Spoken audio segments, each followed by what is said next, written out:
सहना भवतु सहनौ भुनक्तु सह वीर्यङ्करवावहै तेजस्विनावधीतमस्तु मा विद्विषावहै। ॐ शान्ति शान्ति शान्तिः।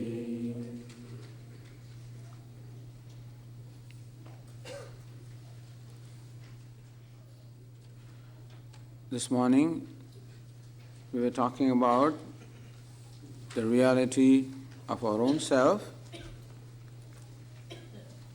and apart from the fact that the Upanishads reveal that the self, meaning I, is limitless, there is also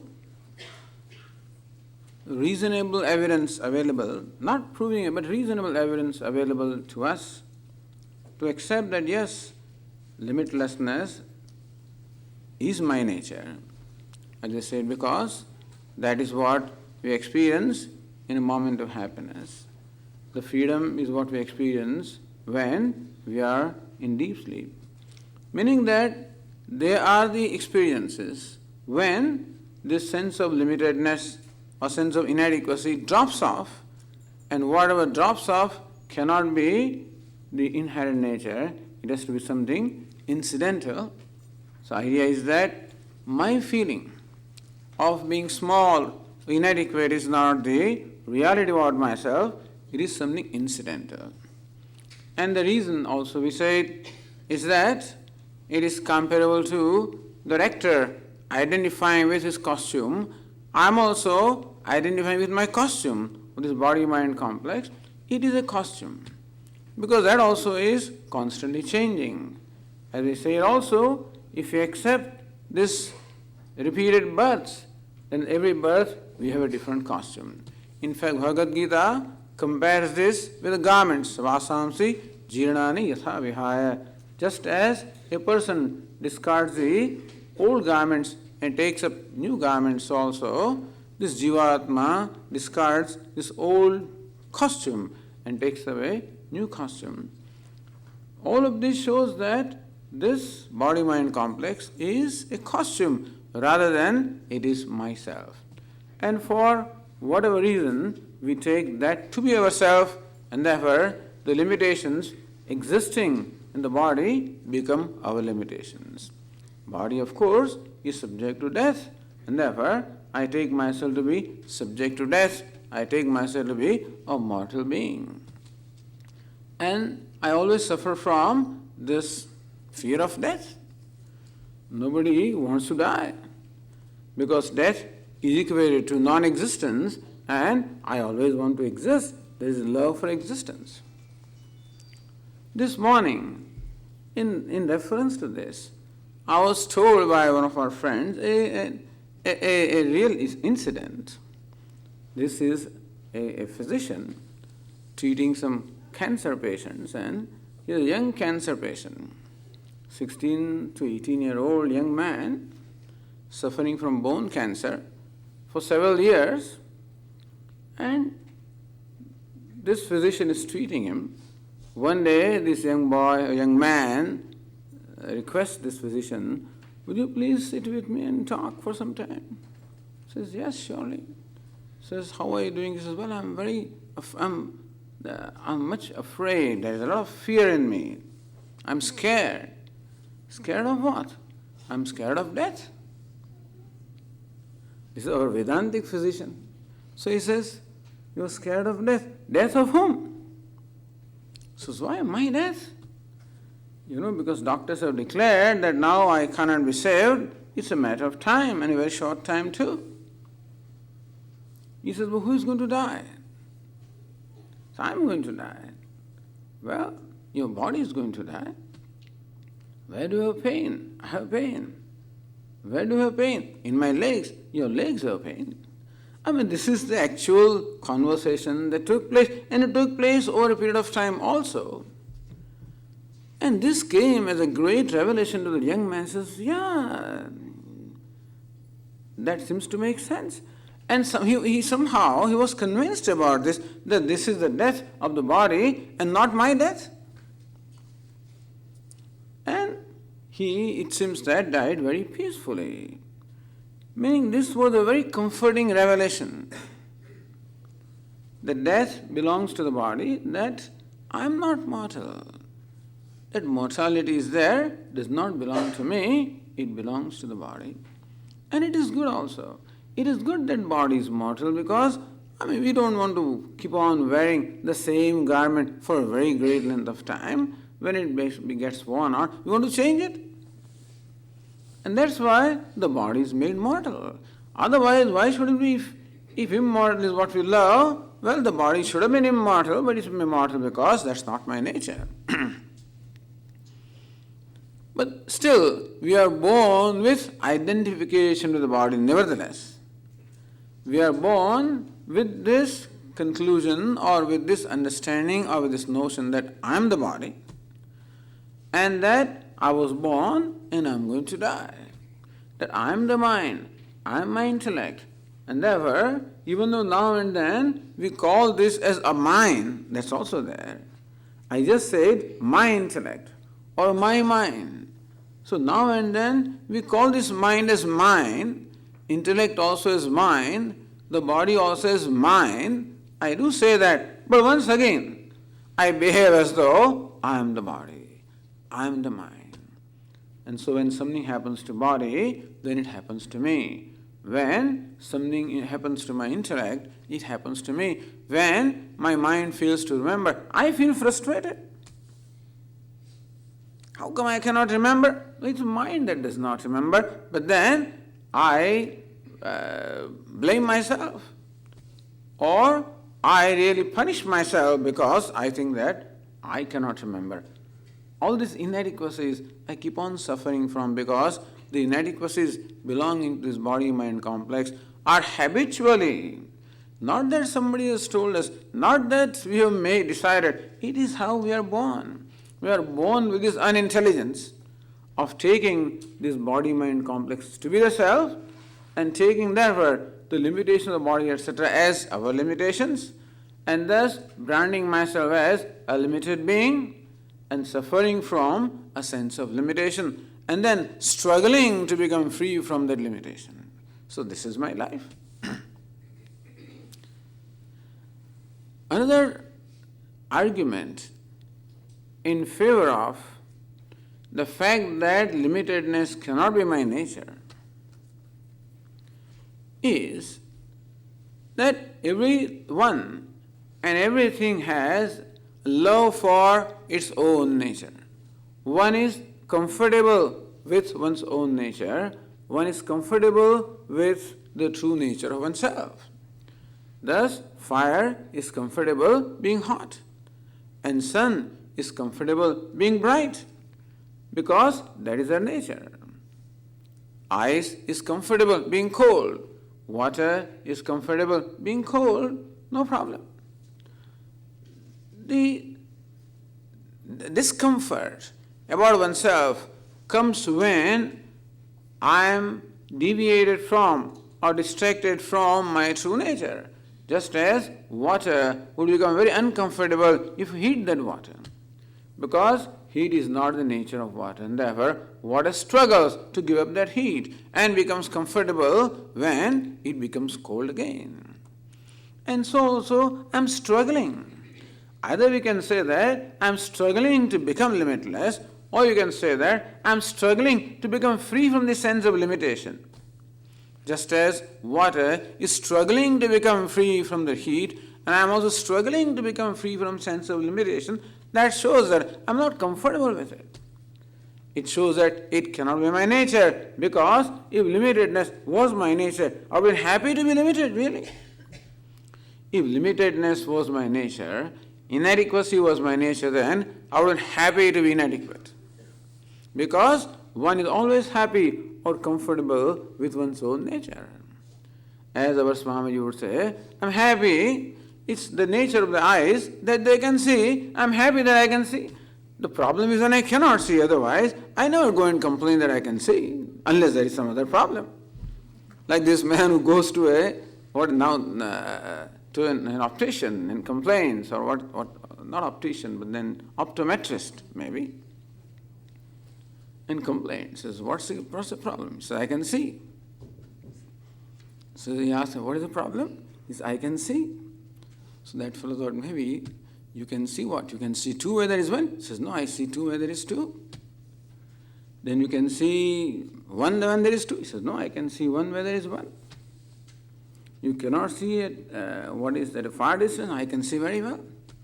You cannot see what is in the cloth? That also I can see very well. You cannot see at night? I can see. You have problem with colors? No problem. So what's your problem? That I can see. Then doctor says, I also see. I see. That you are in the wrong place. You should go upstairs, 2 stories upstairs where you will get the treatment. You need to go to a doctor of the mind, you come to a wrong place. Nobody would complain. This is just a joke, I guess. But the thing is, nobody would complain.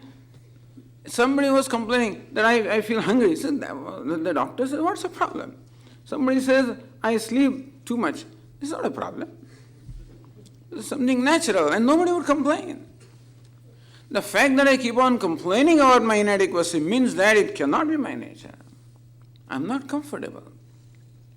That also is a very strong evidence to suggest that inadequacy or limitedness cannot be my nature. That limitlessness or adequacy should be my nature. And that also is in keeping with what the scriptures or Upanishads reveal. So that's the reality of my life. If we say that intelligent living is living a life in keeping with the realities, then I should live a life which is in keeping with this reality about me, that I am limitless. You say that, I don't feel it. You are saying it, and you are presenting arguments and trying to convince us, and maybe intellectually I'm convinced also, but then I don't feel it. So how can I live? How can I live life based on limitlessness but I don't feel? So that is where this formula comes. Fake it till you make it. So this is what they teach you. Fake it till you make it. Fake that you are that and live a life based. This is what Bhagavad Gita teaches us. So we will come to that. Meaning that living a life based on this reality about myself. But Swamiji, if that was the reality, if you say that limitlessness is my nature, happiness is my nature, then first of all I do not feel limitless. I do not feel happy as I am. Not only that, but in fact I feel happy when something desirable comes to me. So when I achieve something desirable or something pleasurable, that's when I feel happy. So until this dear friend of mine came, I was very restless. And when I meet with him, I'm so happy. Until we ordered the pizza, until it came, that fellow was so late, I was restless. When it came, I was so happy. So my experience is that whenever I enjoy something that is desirable, that's when I feel happy. In absence of that, I don't feel happy. And so this kind of an experience seems to confirm our perception or our notion that unhappiness is my nature, happiness is out there in all those objects of the world, because when I have them, I'm happy. When I don't have them, I'm not happy. And so this conclusion of our part that unhappiness is my nature seems to be only confirmed by the experiences also. So then the Vedantins draw our attention to that experience of happiness.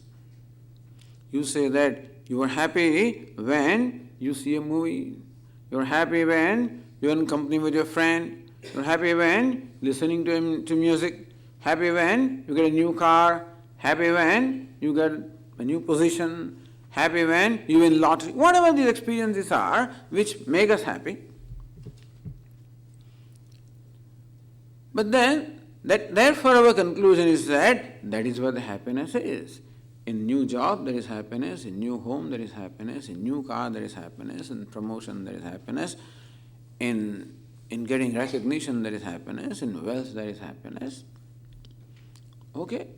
If this is so, if happiness was the nature of these or any one of these things, then what is called nature is inherent. In that case, those things should be consistent, meaning that they should consistently make me happy. Just as chocolate is sweet, so whenever I eat chocolate candy, it tastes sweet consistently.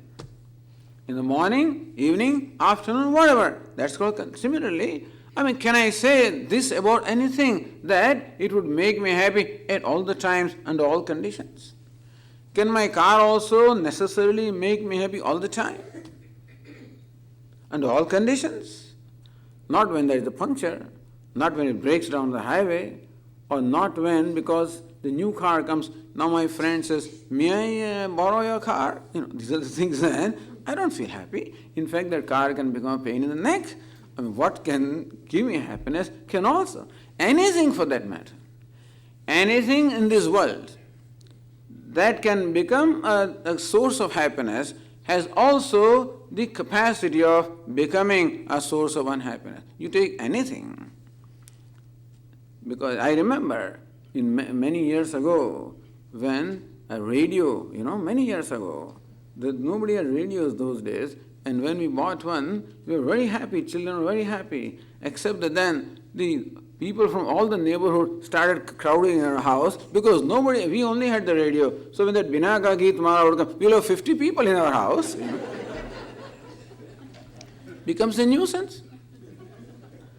When my father gave me a new bicycle, I was so happy, except from next day, my friend started, may I borrow this? May I take this? And it never is there when I want it.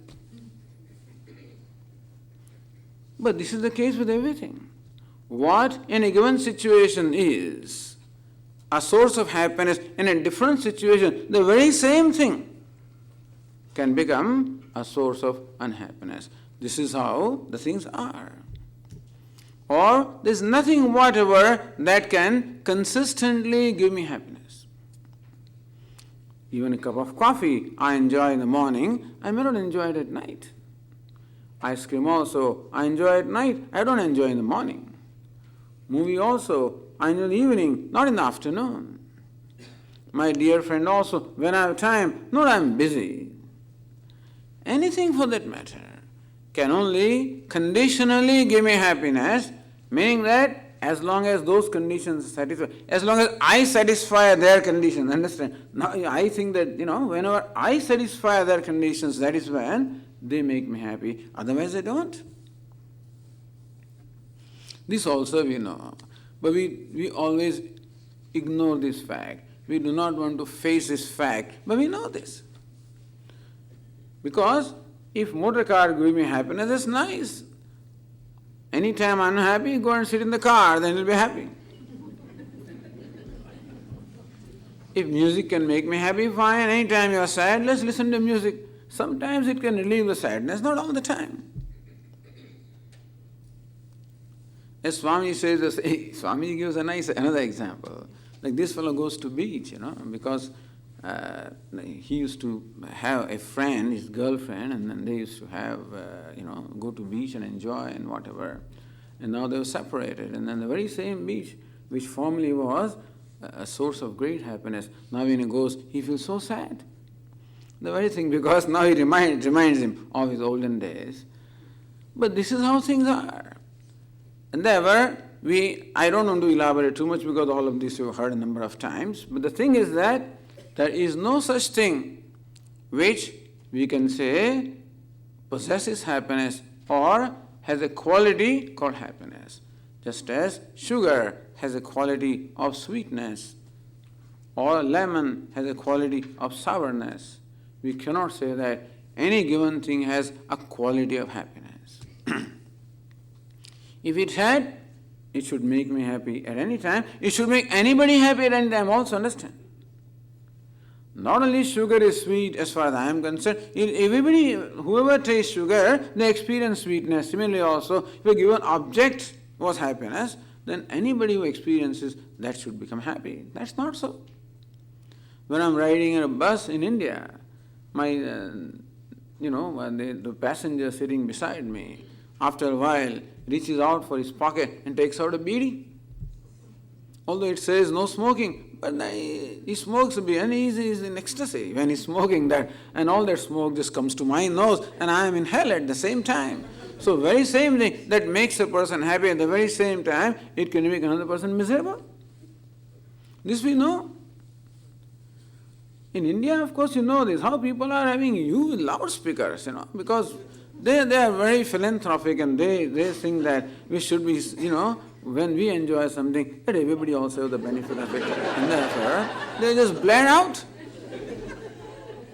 They're dancing and then I have to put earplugs in my ear.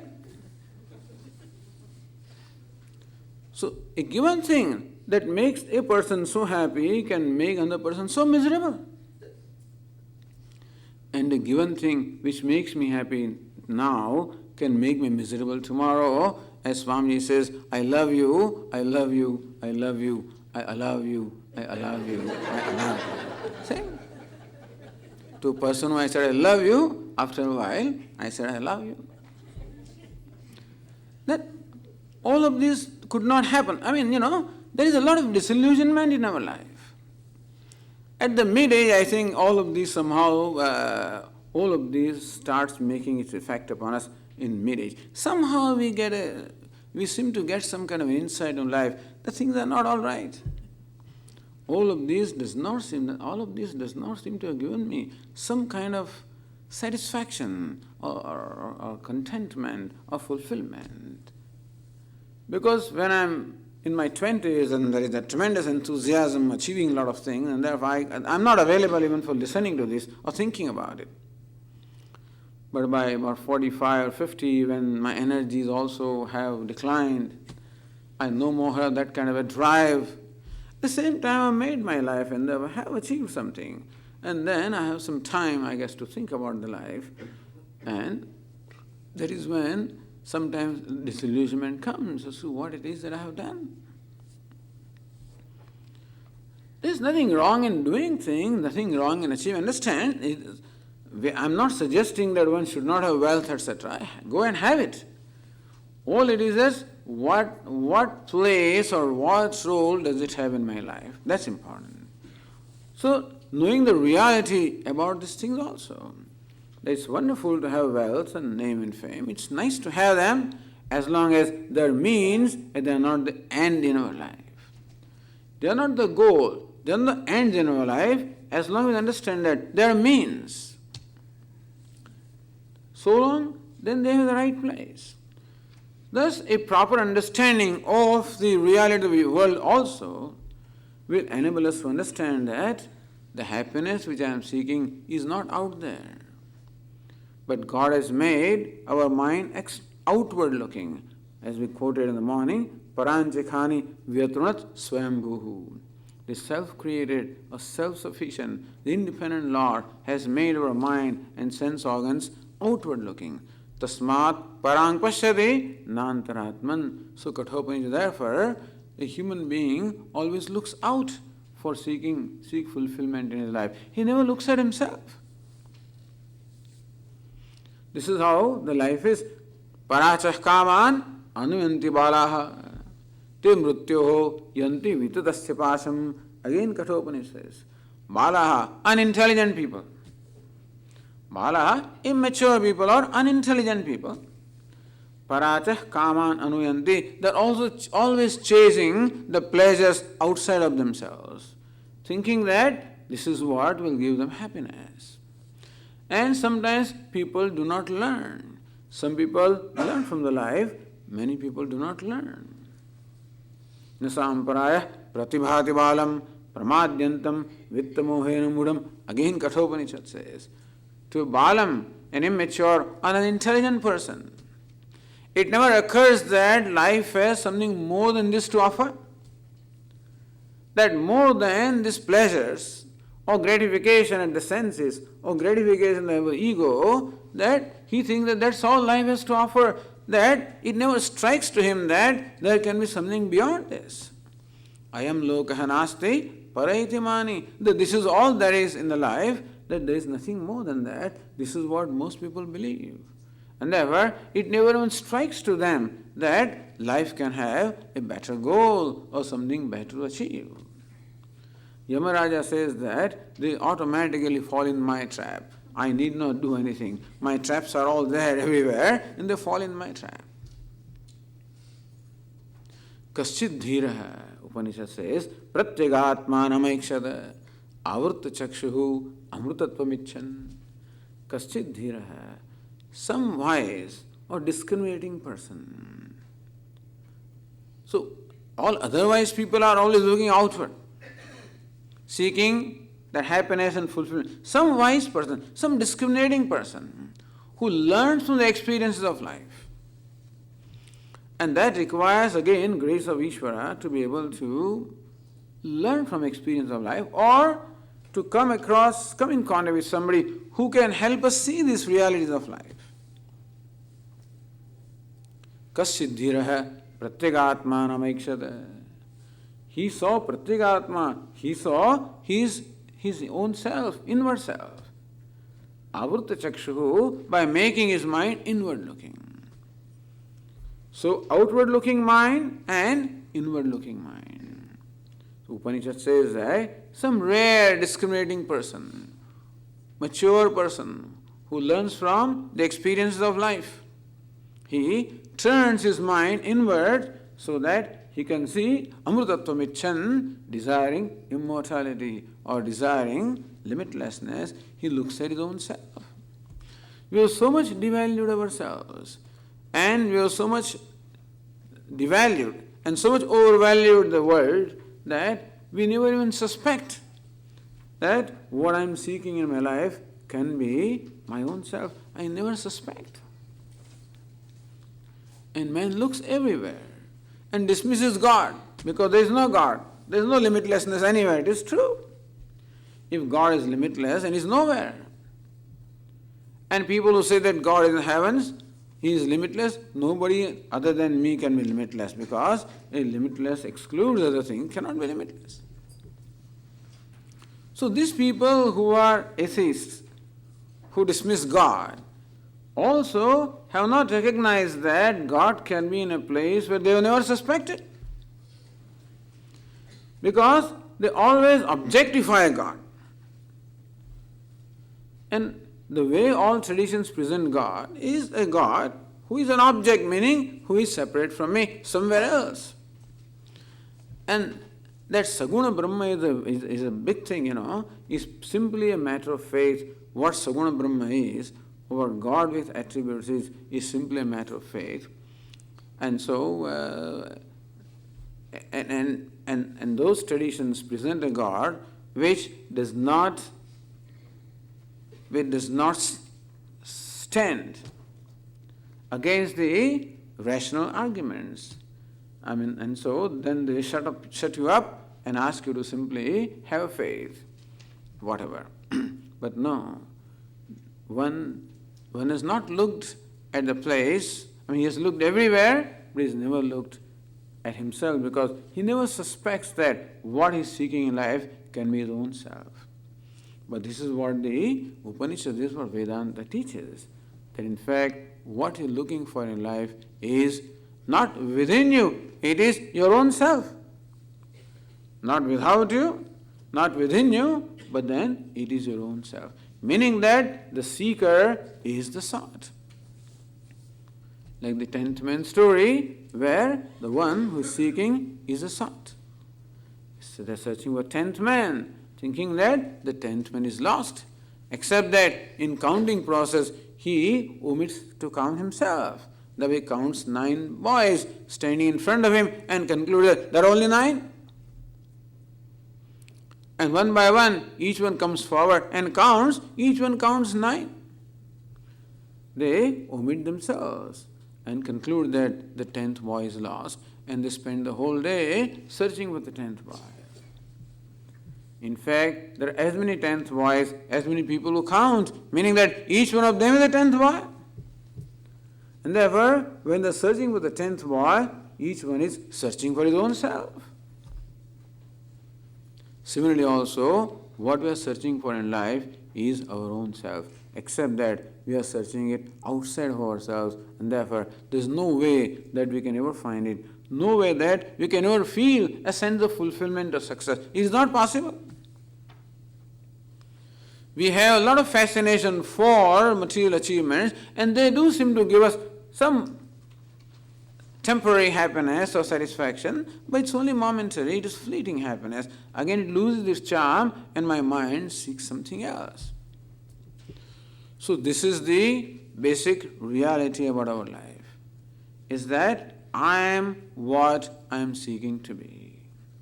It is called praptasya praptihi. It is attainment of what is already attained, meaning that there is nothing really to be attained in life. There is something to be discovered in life. This is what Vedanta teaches. And a life which is oriented towards this teaching would be called an intelligent life or living intelligently.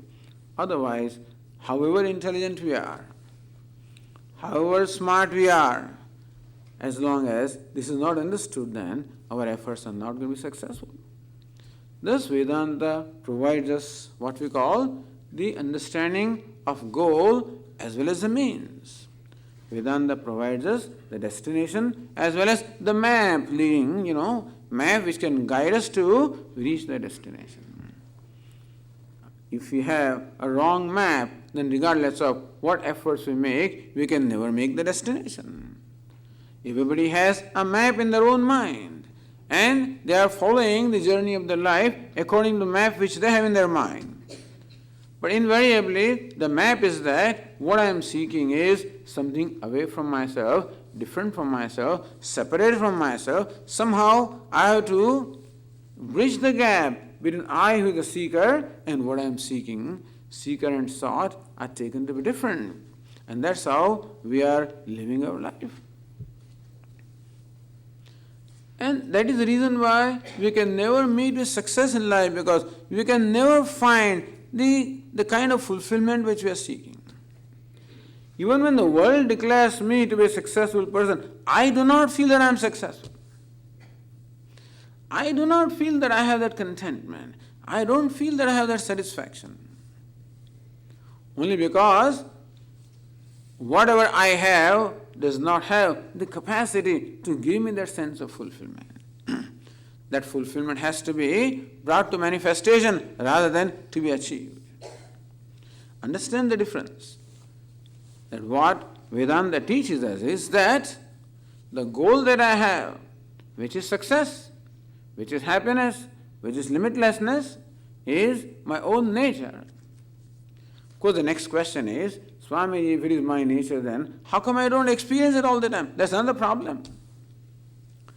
You say that sweetness is the nature of sugar. I'm sure that sugar always experiences sweetness. If coolness is the nature of water, I'm sure water always feels cool. If happiness is nature, how come I don't feel happy? You made a big deal about a moment of happiness, and you're convincing us that that moment is a reality about you. But then, out of 1 month, 29 days and 23 hours, and all the 59 minutes, I'm miserable. 1 minute in the month I may be happy. If happiness is of nature, how come I don't experience it all the time? But then it's possible that something is there and still we may not experience it. Something may be there and we may not experience it. It's possible. The sun is shining and still I may not experience it because it is covered behind the clouds. In spite of its being there, I may not experience it. Therefore, not experiencing something is not the criterion for not it being there, meaning that we cannot say that something is not there because I do not experience it. That's also what Vedanta teaches us, that you are that. The reason why you do not experience is because your mind is always looking for somewhere other than where the limitlessness is. As long as the mind is looking outward, how is it going to experience its own self? And therefore, in order for me to experience the wholeness which I am, it is necessary that the mind must be centered on me, not centered on something other than me. The mind which is outward should be turned inward and made abiding into my own self. Then surely you will experience. Even now also, as I said, whenever there is a moment of peace, whenever there is a moment of resolution, whenever the mind feels at peace, for whatever reason, then you are experiencing yourself. Even in that moment of happiness that you described, when the mind resolves, that is, when the outward of the mind is resolved and mind becomes abiding in itself, at that moment we are in fact experiencing our own self. Although we feel at that time that I am experiencing some pleasurable thing, but at that time, in fact, what I am experiencing is my own self. This is another thing, another reality that we should understand. That whenever I experience happiness, my conclusion is that so far I did not have the movie. I was trying very hard to get the DVD, and finally I got it. Until then I was restless, and when I put it on my TV and I'm watching it, I am so happy. Swamiji, this movie is wonderful. It made me so happy. So it looks as though the movie has given me happiness. That is not really so. All that the movie has done is to make my mind momentarily resolve that outwardness, has made my mind inwardness, abiding in myself, and that is why I am enjoying the movie, or any object for that matter, just becomes only instrumental in resolving my mind into myself and enabling me to experience my own self. This is also a reality, meaning to understand the experiences. We have all the experiences, but then we have our own interpretation. Vedanta draws our attention to this right interpretation. Because whenever we feel happy, what makes me happy keeps on varying. What happens to me is the same, and that is, at that time, I am comfortable with myself. I am accepting of myself. I am happy with myself. So an external event, an external object, a person, a situation merely becomes instrumental in enabling me to accept myself or feel happy with myself. So now, whenever you feel happy, that will be a good moment to make an inquiry. You're watching a movie and enjoying it. Just take a moment at that time and ask yourself, I'm enjoying it. What am I enjoying? And make yourself see the fact that, in fact, you're enjoying yourself.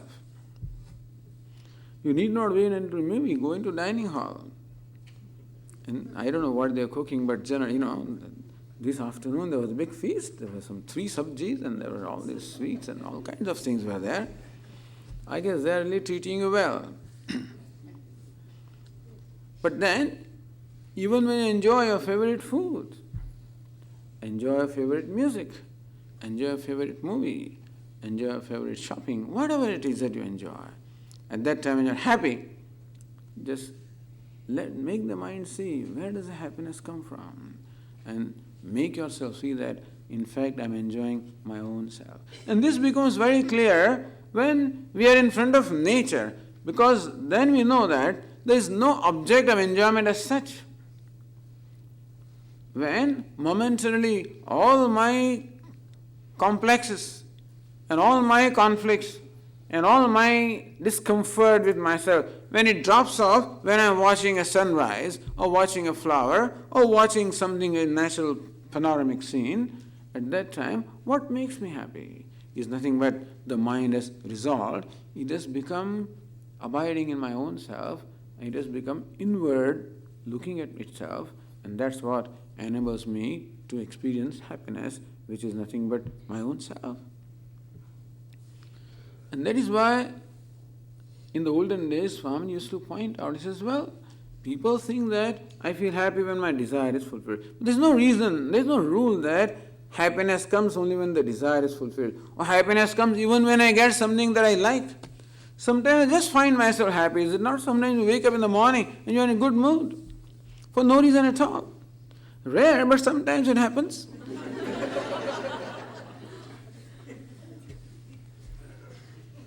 Sometimes I just feel good about myself. Sometimes I congratulate myself. Then I feel good about myself. I'm happy. So there are moments when the mind has resolved, then I feel happy with my own self. So whenever I am happy, understand that I am happy with my own self, and anything else is simply instrumental in enabling me to enjoy myself. That's what the objects do. They in fact give me the happiness which is my own. They seem to be giving me. In fact, they don't have it. They just make a show that they are giving me. Like this friend of ours who treated us all in a restaurant, and he declared that this evening everybody has dinner, I am treating everybody. I was very happy, enjoyed it, and ordered many more things than I normally would do, and when it's free then you enjoy it even more. And so we had several desserts and all kinds of things, and really a huge bill was piled up. Nobody cared because he had declared that he's treating. It was a payday, and then, okay.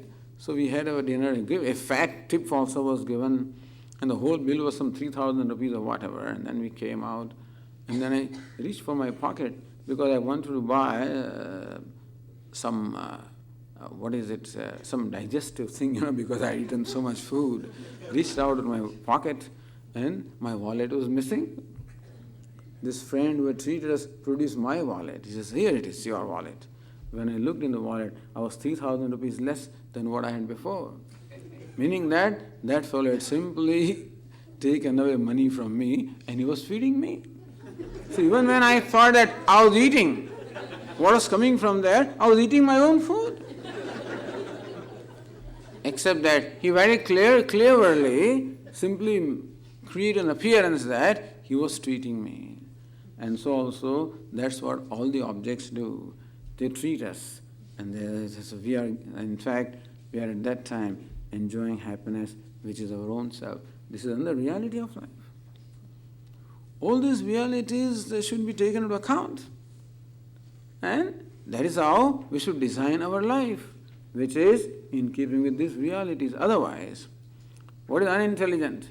Unintelligent way is always looking for happiness out there, thinking that unhappiness is me, happiness is out there, I have to acquire happiness, I have to create happiness. Vedanta says that happiness is not to be created, it's already there. There is some inhibiting factor, some clouds that are veiling it, covering it, inhibiting it. And therefore, all you need to do is to remove those clouds or inhibiting factor, then what is there will become evident. Like when the clouds are removed by the wind, then the sun, which is already shining, becomes evident. And so also myself becomes evident. So this is a big revelation. Happiness is not something to be acquired. Happiness or limitlessness or wholeness or success is something to be made manifest rather than to be created or acquired. I don't have to create the sun, I have to only bring it to manifestation. What is there? So also, I don't have to create this wholeness, I have to bring it to manifestation. Therefore, the intelligent way of living would be a way of life which is conducive to bringing to manifestation my own wholeness.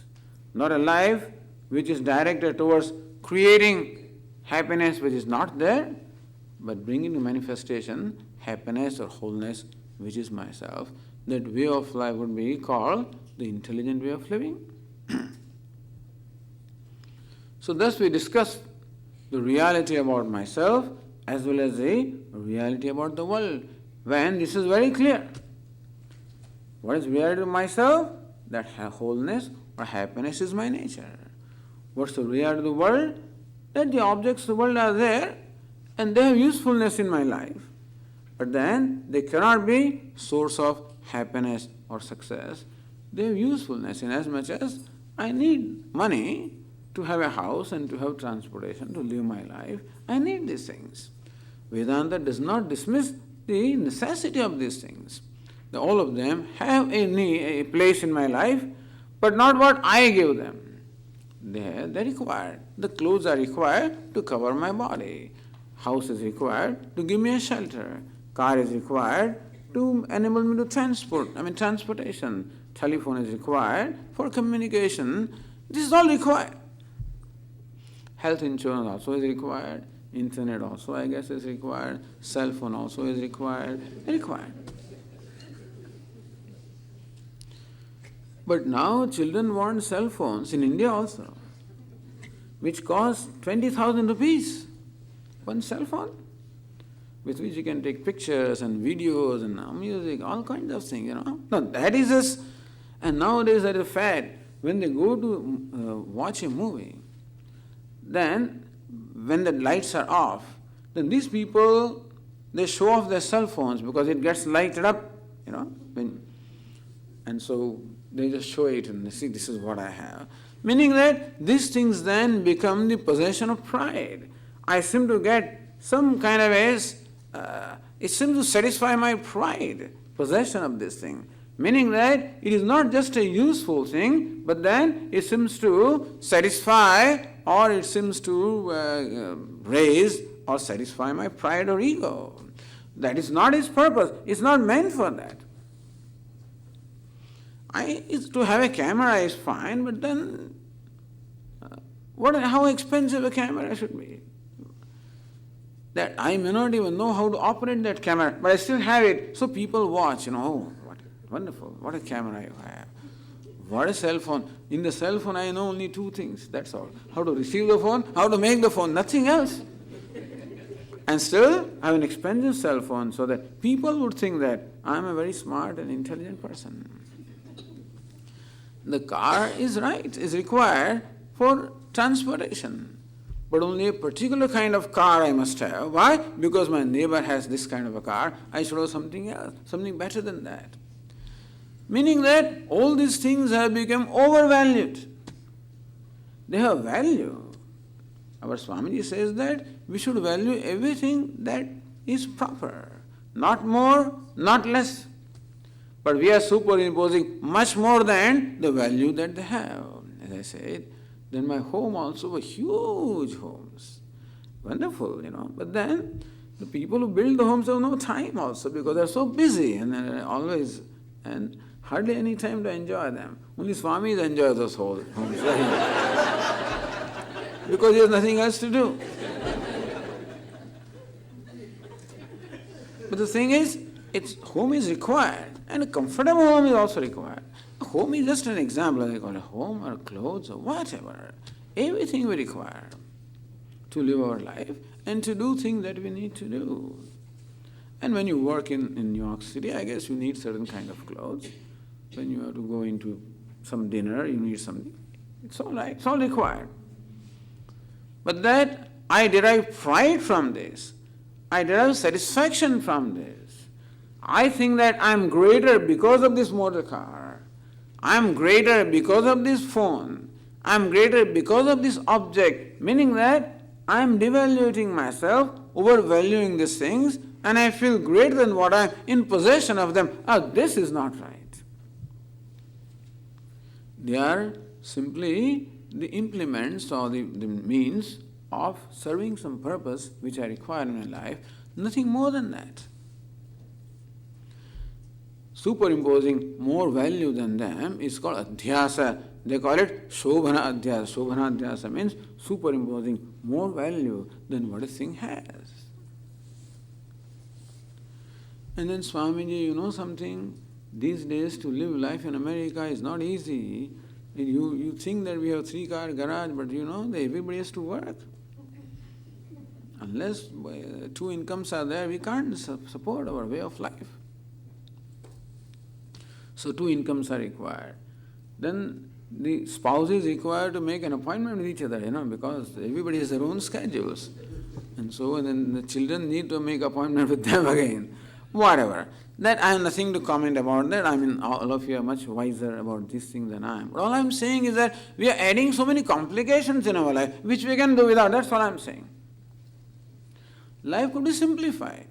Simple in the sense that we can minimize our needs and we can live a simple life, which is simple and adequate, comfortable, to serve the purpose that is required. But then we seem to be exerting so much more because of the overvaluation that we have superimposed upon these objects. That's not intelligent. Intelligent thing is to have for them a value that they have. And don't say that money is not useful. That also is not right. Everything is required. Depending upon the place where you are, depending upon the role that you play, depending upon the station in your life, depending upon your responsibilities, you require things. And we have to work and we have to acquire them also. And that may require two persons to work, that's okay. I mean, what we do is not important. The purpose for which we do becomes very important, or the attitude that we have towards them becomes important. But the idea is that what is the reality of the world? The objects of the world are meant to serve various purposes in our life, and that is what they're designed for. So we require this kind of a stage, we require this dais, we require these microphones, we require the sound system, we require it. And you have it, if you can have it. If you don't have it, then don't worry about it, but then what you require is okay. But then, to feel, just because somebody has a hall which has some kind of a system, therefore I must do something better, no, that, all of this is very stressful, and that is only sometimes a lot of exertion and waste of a lot of time and energy. So, living a life which is as simple as possible given the conditions. What is meant by a simple life in India is different from what is meant by a simple life in United States. I'm not suggesting that, because in south of India you require just one dhoti, you may not even require an upper cloth, It's just so hot, okay. That's all right for them. And you cannot have that kind of a life in US or even Himalayas also. You may need many more clothes, okay. So we have to be practical, pragmatic. But very often we add upon ourselves so much burden in having to acquire and then to even protect them and to take care of those things. Because Swamiji, it was so nice, we thought to have a 2-acre property was wonderful. Now I realize I have to do all the, cutting the grass and things like that, It is so difficult. Nice to have those things. Nice to have a very big house, but then Swamiji, I wind up cleaning everything. He doesn't do anything, I have to do everything.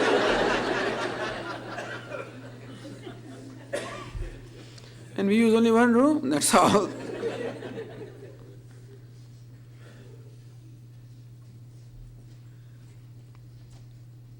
So you can have as big a house as you want, if in your pragmatic sense you think that you need it.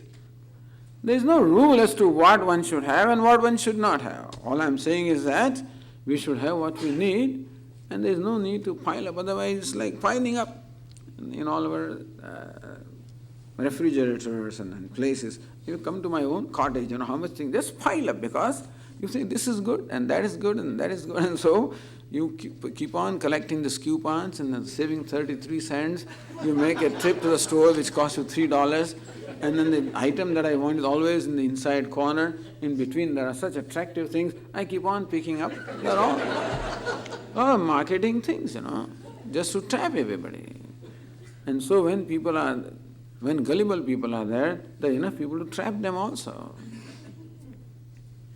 That is what the world is doing, simply provoking the sense of possessiveness. Provoking in me the sense of indulgence. That's what they provoke. And so, second cup of coffee. That's the name of the store. The name of the store is second cup of coffee. Means first is taken for granted, second cup of coffee. So I think that must be the trend, and therefore I must have a second cup of coffee. So this is how this gullibility of human being is so much exploited by the people who make money at our own cost. At our cost of the gullible people, the world makes money.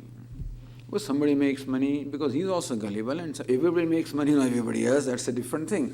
But then we have to know But everywhere, well, it's a huge, in India also, huge hoardings. And I don't know what's the relevance of some of these advertisements.